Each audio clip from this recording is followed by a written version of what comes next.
What's up, guys? Welcome to the channel. It's Toaster Tuesday. It is going to be a coilover install, something I've been wanting to do for 100 years. It's finally coming. It's finally here.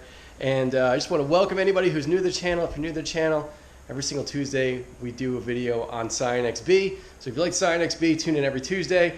On Mondays, we do some Miata videos. And every now and then I slip in something on the Prelude or maybe a new product that I've reviewed like I did this last weekend. So as you guys know, I put a poll on the channel about a week ago. For those of you who didn't get a chance to head over to the community section of the YouTube channel and missed the poll, basically I put like 5 or 6 different brands. One of them was Raceland, one of them was K-Sport, one of them was CX Racing, 10, and BC Racing. Those were the 5 that I was able to put down. Everybody voted, and I'm pretty sure BC Racing won. Everybody thought that I ordered some BC Racing coilovers. So before we open this box, I'm going to go through all 5, and I'm going to tell you my opinion of kind of the pros and cons of those coilovers. And then we're going to find out, I'm going to cut the box open, and we're going to find out what I actually ordered. So starting off in the poll were Raceland coilovers, and they either finished first or second in the poll. Raceland coilovers are really, really popular for the Scion XB, especially the first gen. And I've done a ton of research. There's so much information online about Raceland coilovers on this chassis.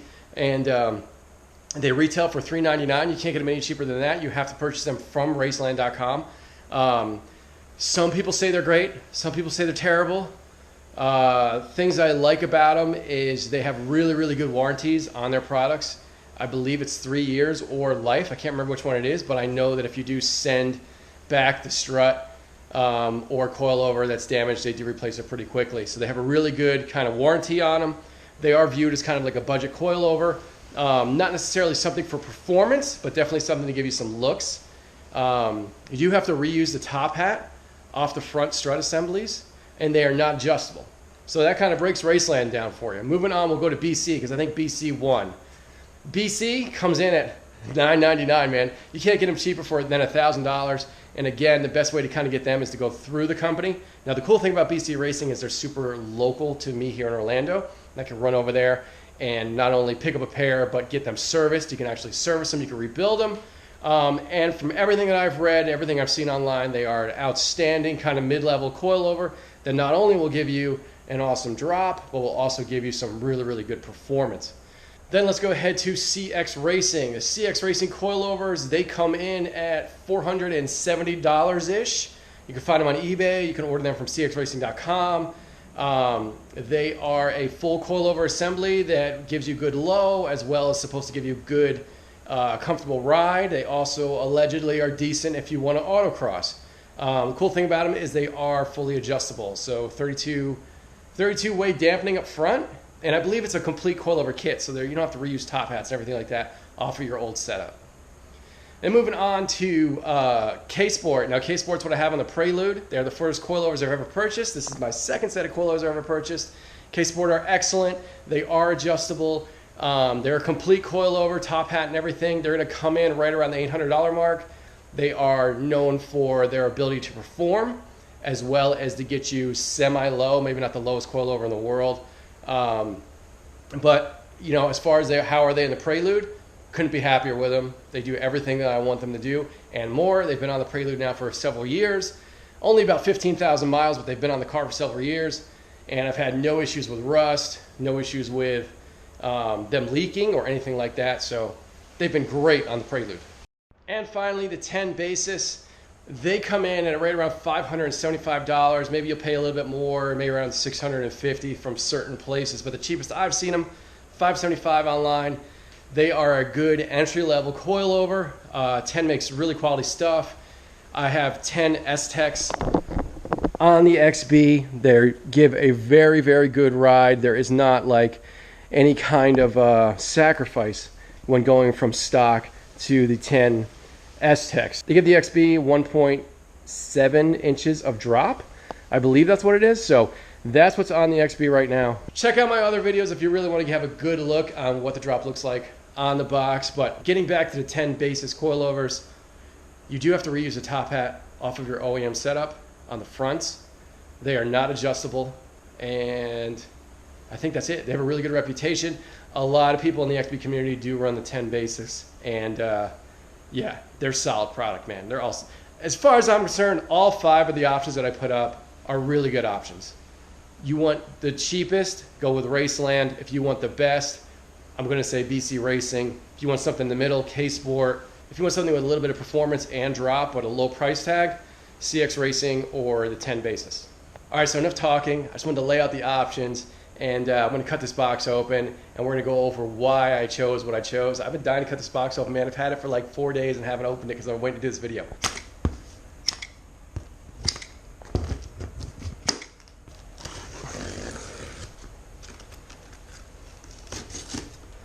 All right, what do we got inside?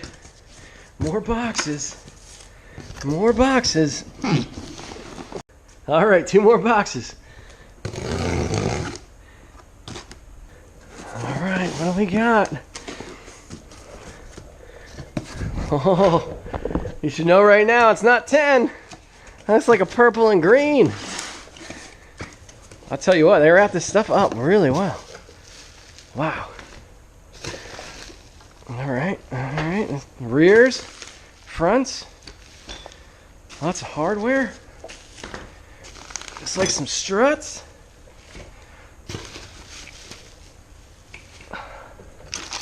Oh, we got some adjustability. You know they're not Racelands. Let's see these guys. There we go.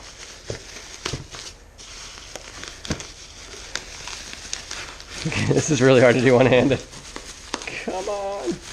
Dude, check these out. Huh? Absolutely gorgeous. And look at that. CX Racing. All right, guys, check it out, man. What an absolute kit. I'm stoked with this unpacking, man. Everything is looking awesome. So, to start up front, we got ourselves adjustable, third two-way adjustable coilover struts with the top hats and the brake brackets and everything we need to do the installation in the front. And then here in the middle is what you need for the rear. We have our springs and adjustable purchase, and then we have the actual strut assemblies, which are also adjustable, so we can shorten and lengthen these as well. And they come with all new bushings at the top, as well as hardware and new bump stops down here at the bottom of the strut. So I know what you guys are thinking. You've never heard of this company before. And I know you're thinking this is some eBay company and I chinsed out and what's the matter with me? I should have gone with K-Sports or BC or whatever company you're a fanboy of. And I totally understand that. I'm a fanboy of a lot of companies too, so I'm not holding it against anybody. But you know in this channel, bro, you know this channel, I do research. I do hours and hours and hours of research. And I just couldn't go with a really expensive brand. And I'll tell you why. Look at this thing. It's a freaking brick, dude. This is not a performance vehicle. It just isn't. We can put short little intakes in here. We can put a header on in the back. We can make an exhaust mod. We can do everything we can to make this more fun to drive and make it faster. But at the end of the day, it's a brick, man. It's never going to really perform like a performance vehicle. So I couldn't bring myself to spend the money on performance coilovers. So right away, BC Racing went out, and right away, K-Sports went out, because it just, we're looking for style, a little bit of performance, and something that's not going to break. That's what we're looking for here. So right away, those two are out. So that left us with the other 3 options: Raceland, CX Racing, and 10. The 10 basis, man, I was super close to purchasing them. I was super close. They were like in my basket. I was like ready to check out. And I just said to myself, you know what? Maybe I should go Raceland. Maybe there's a brand out there I don't know about. You know, we don't want max peating rods. We don't want to go that cheap. But, you know, $575, $600. It's kind of a lot of money. And then plus I'm not getting top hats. I'm not getting any kind of adjustability.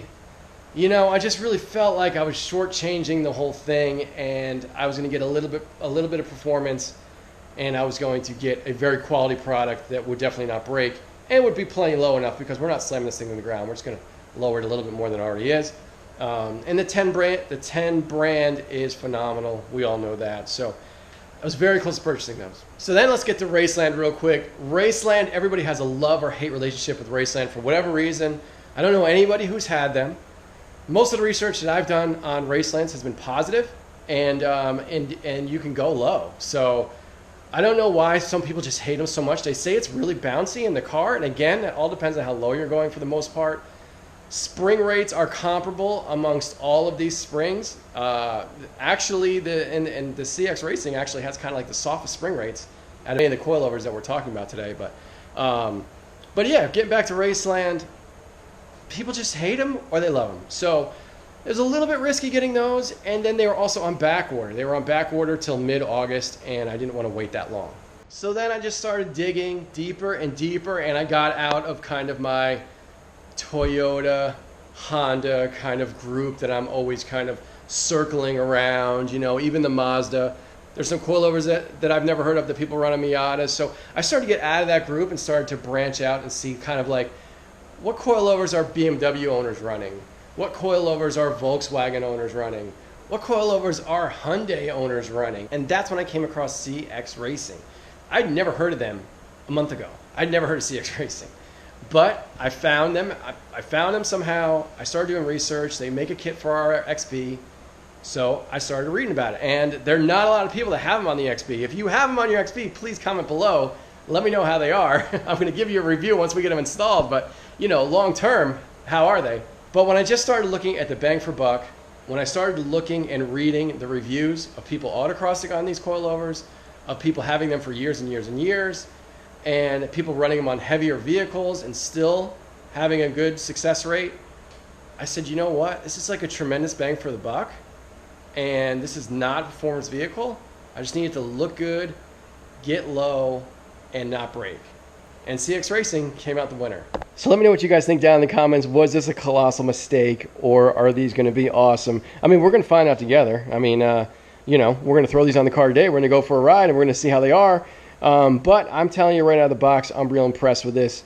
And from everything that I've seen, this is a very complete kit for $475. Now, if you guys are interested in purchasing these, you can go down in the description box. I'll have a link to CX Racing. I purchased mine directly from them. They did not sponsor this build. They did not give me anything for free. I purchased this with my own money. Yeah, if you want a pair, go down there and click on the link. So enough talking. Let's start taking stuff apart. I got a strut bar brace in my car. If you don't have one of these, you don't have to do this part, but I got to get this guy out of here before I start jacking things up. Otherwise, the chassis is going to twist, put unnecessary stress on this bar, and make it even more difficult to remove. So I'm going to go ahead and remove my bolts here. Now, my bolts are going to be different than your bolts. Previous owner shenanigans, I got to go to a junkyard and get the right bolts for these one of these days, but I think they're 12 millimeter. I'm going to take 2 of those off. I'm going to get this bar out of here, and then we're going to go ahead and jack up the front. All right, I got the strut bar off, and for those who ask me frequently what kind of strut bar this is a Hotchkiss strut bar for the XB. I did not purchase this. Previous owner did. I just painted it, so that's why it's that cool orange. So I'm going to go ahead and loosen up the lug nuts, get the jack under there, jack it up, and pull this wheel off. So now before I do all this, let's kind of see where the fender's at. It's at 23 inches. I would love to come down a ½ inch in the front. So that's kind of what our goal is. Now, this is kind of on a weird incline sort of thing where the front is higher than the back. But yeah, we need to drop it a little bit more than that. So 22.5, I think that'll be pretty sweet.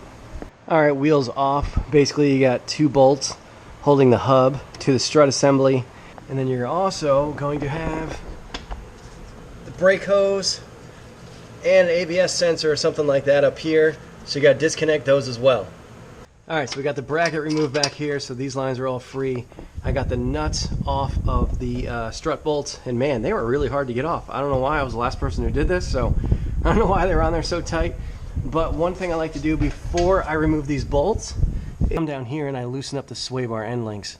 So your sway bar end links probably don't look like mine if you haven't done the little upgrade that's real popular, where you buy some bushings for 15 bucks. You can get some hardware bolts from Ace or wherever and make your own end links. But man, this makes a huge difference. This is like the first thing I did to the car when I first received it 5 years ago. So definitely do this upgrade if you haven't already. So everything's been removed here. You can see that the hub is kind of stuck into the strut. This needs to be pushed down in order for me to get that strut out, and that's why loosening up the sway bar helps. It gives you a little bit of leeway. You can actually remove those sway bar end links to make this super easy, but it's just one more thing to reassemble. So we're going to try to do it without disconnecting those rear sway bars. I got one more bolt up here actually holding us in place, so I'm going to remove this guy and hopefully pull that strut out. It's never easy. It's never easy no matter how many times you do it. It's never easy. Anybody says it's easy, they're lying. It never just comes right out. You always got to wrestle with it. But anyway. So here is kind of the old versus new setup. I love the new setup so much more. It's just looking at the two. This giant section right here is a real headache to pull out of the vehicle. So yeah, I'm glad everything here is so small and easy to handle. So these are 10 S-Tech springs. They are going to be for sale, $100. If you want them, let me know. Local pickup. I'm willing to ship, but you're going to pay probably $40 in shipping. So if you want them, you can get them, but yeah, it's going to be expensive. Now, previous owner, these are KYB struts. So he must have swapped out the struts at some point. But when I got this car, it was so low to the ground, I can't even tell you how low to the ground it was. It was a static drop, and it was slammed. And it did not have these top ends here, these hats. It had the randoed, real slim hats, which dropped the strut another like inch. And I wound up selling those, and I bought these, which are KYB replaceable top hats for struts. So I installed these when I put the springs on, and that was 5 years ago. So there you have it, the old beat up strut assembly. I believe I replaced these boots as well, and I don't know what happened to the boots, but man, they got all jacked up in here. So I guess they wound up working their way into the bump stop and kind of got caught up in there. So anyway, that's the old setup. Here's the new setup. It's a little bit shocking seeing how short it is. This is the kind of how it came. I wasn't going to mess with it. I wasn't going to mess with the height. I was going to leave it the way it was, and you know, see if it'll just go in and be okay. But looking at this, man, it looks substantially shorter. So the way that you raise and lower these coilovers, if you don't know anything about coilovers, is you loosen up this collar here on the bottom and you spin the base. A lot of people want to change this. This you should really never mess with. This is the preload. Okay. Now changing this will allow you to go lower, but it will also mess with the way the car rides. So we're going to go ahead and extend this a little bit. And I want to know how much thread is inside this body. So let's screw with it a little bit and see what we get.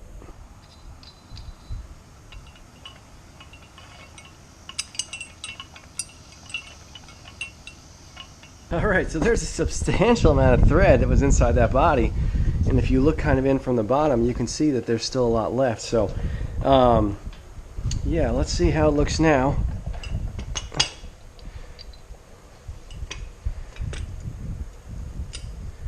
Yeah, it looks better. It looks like we're getting closer where we need to be. I don't want to go too bananas with it.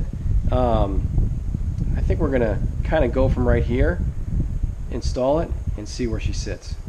So one thing that I want to reiterate, if you were to get Raceland coilovers, if you were to get the 10 basis low coilovers, you would have to reuse the top hat of the strut, which means you would have to compress this spring, remove this bolt, pop it all apart, and then take the top hat off and install it onto your coilovers.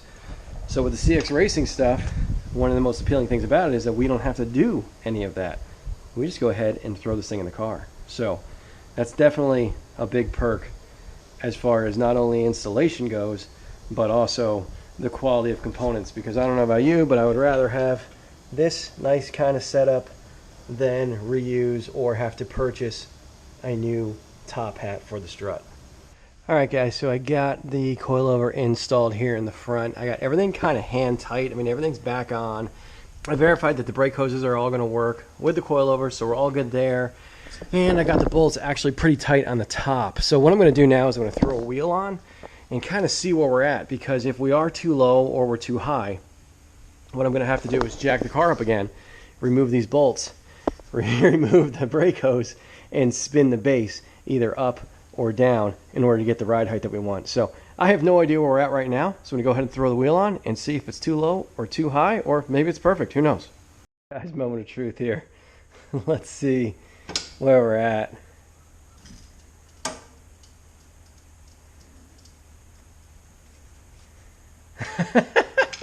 It's crazy high. What do you know about that, huh?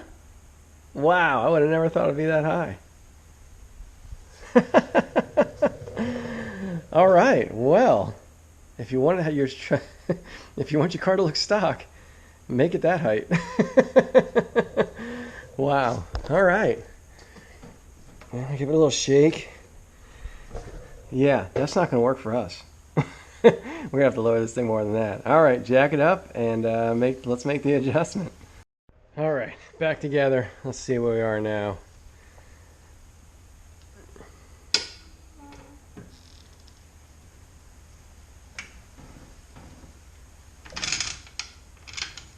Dude, that's pretty good. That's pretty good, bro. I was able to get the jack out. That's good. Let's get the tape measure. All right, so we were at 23. And look at that. We're a little bit lower. It looks lower, though. Now, keep in mind, too, everything is kind of finger tight underneath here. And these are going to settle as well. So I think for right now, as kind of lame as the tape measure may say, I mean, we dropped the car like 1/8 of an inch. But I'm going to leave it like that. And see how much they're going to settle. Because they might settle 1/4 of an inch or so. And that'll probably be right where I want it for the front. So we're going to jack this thing up one more time. Take this wheel off one more time. I'm going to go ahead and tighten all the bolts. And then I'm going to use a micrometer and measure the distance between the top of the perch and the bottom of the perch. And then whatever that distance is, I'm going to go ahead and pre-adjust this one for the other side so that they're the same. All right, so that's the right distance. And then we come over here. And that's the right distance. All right, I just got finished doing the fronts, and I'm telling you, if there's anything more annoying than removing a McPherson strut, comment below and let me know what it is, because I don't know what it is.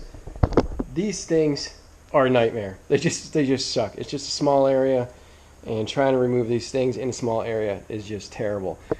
This was the passenger side strut. Look at all this crap pouring out of it, leaking there. I don't even want to know what happened in there, but that's just a mess. These things had to go. So anyway, I just went ahead, took the car around the block, make sure that nothing fell off of it, and the car felt great. It felt tight.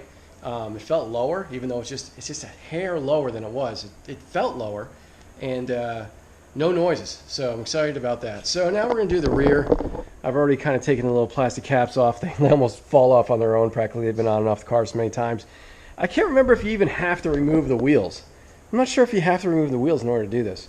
I'm going to jack the car up, get underneath there, and see if we can do it without removing the wheels. It would be a lot easier. I'm just tired of removing wheels. I'm going to go ahead and remove this nut, which is going to remove the bottom of the strut, and then I'm going to remove it from the, I'm going to remove the two on the top, pull the strut out, and then we should be able to just pull those springs right down. So here's the rear strut, and or shock I should say. It took 2 seconds to come out. Here's kind of the blown out hardware that was on top, and to show you guys, you're not supposed to be able to do this. I go to the gym, but I'm not supposed to be able to do that. So yeah, these things are trash. I've known they've been trash for a long time, and yeah, this hardware could be a lot better too. So junk. So another super cool thing about this setup is it comes with the bump stops and a nice washer and a nice nut for the top. If you had Raceland or 10 basis, you'd have to reuse this sloppy mess here. That's probably OEM, to be honest with you. If I'm wrong about this, Raceland guys, comment below and let me know. But from what research I've done, yeah, you got to reuse that crap. But we got nice new stuff. It's also a beefier bolt, with a nylock nut on there, so I don't have to worry about the things backing out. And yeah, so I'm just going to go ahead and hang these real quick just to get them going, and then I'm going to go ahead and pull the springs out.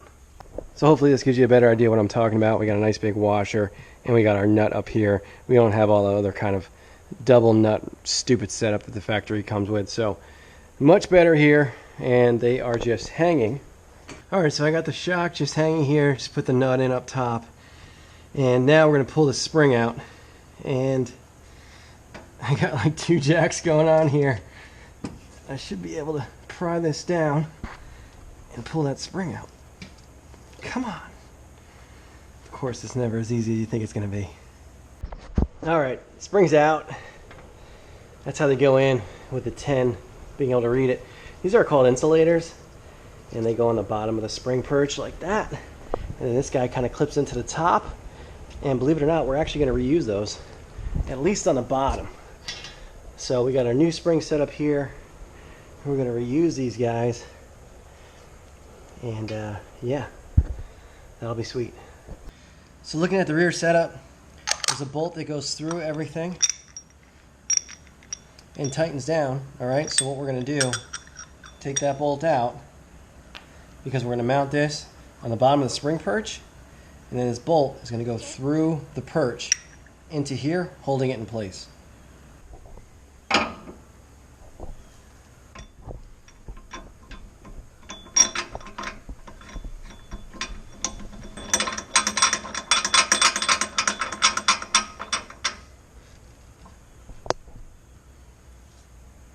So I've decided to reuse both isolators, top and bottom. It can't hurt, man. It can't hurt. It's only going to cut down on noise and maybe vibration. I don't know. But it makes sense to me, so I'm installing it this way. Letters so you can read it. And yeah, let's see how we do. Alright, man. Car's back together. So these are nice and tight. Nice and tight. Let's go underneath. We're looking good under here. Nice and tight. That bolt underneath there is nice and tight. Everything is good to go here. I have no clue how high or low this is going to be. So we're going to go ahead, drop this jack, and see where we're at. Alright, all clear underneath. Let's see what happens here. A little bit at a time. I feel like it's crazy high. It's crazy high again.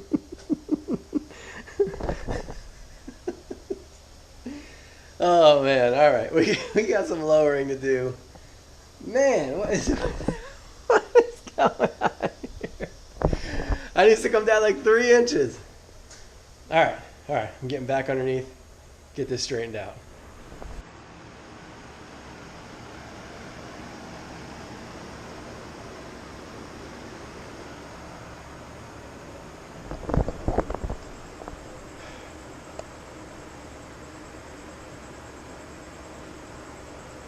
This was terrible. Oh, guys, this is as low as it's going to go in the rear. I'm seriously disappointed in that.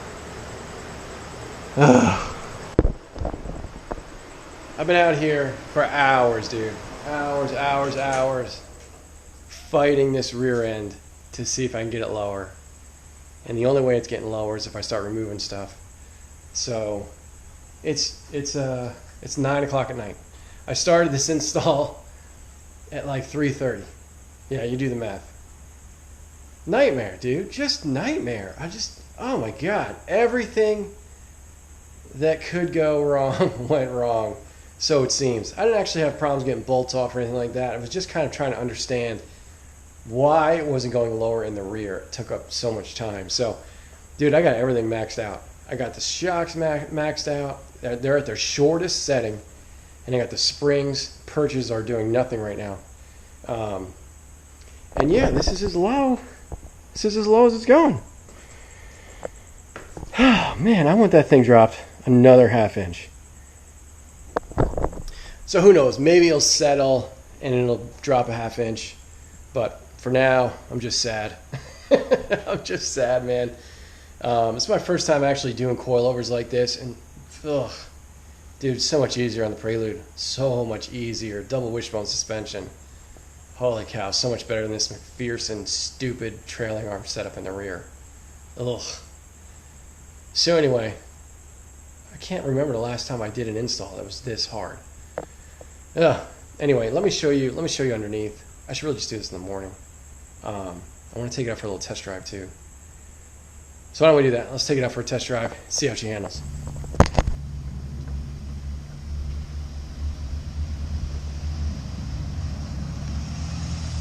How does it drive? Like a new car. Nice. All right, guys, check it out. What do you think of this drop? There is tons more room in the front. I could lower this another 2 inches. And in the rear, that's maxed out. So again, the wheels are 15x8. The tires are 205 50/15. And this is the look. Now I'm hoping this is going to settle a 1/4 of an inch in the front and in the rear. If it does, I will be super happy with that. But for now, you know, it is what it is. Unless I feel like taking those springs apart and removing the perches. So let me know what you guys think in the comments. Does it look awesome? Does it need to go lower? What do you think? So anyway, guys, that's the video for today. If you've made it this far in the video, man, you are amazing. Thank you so much. Let me just say real quick, last night, what took so long was me trying to figure out the rear end of this car. The struts can be adjusted and the springs can be adjusted. And what I was doing was I would adjust the spring, I'd put it all back together, I'd see if it got lower. And then if that didn't work, I would adjust the shock, see if it got lower. So it was so much back and forth, reassembly, disassembly, reassembly, disassembly. It wasn't anything wrong with the CX Racing setup. Nothing they did wrong. It was all the user. So I just couldn't believe that this was the lowest that the rear could go. But anyway, guys, that's the video for today. Please hit that like button. Please subscribe. Thank you so much for watching. Dude, the car drives like a dream. It really, really does. So happy Toaster Tuesday, everybody. I'll see you next week. Later.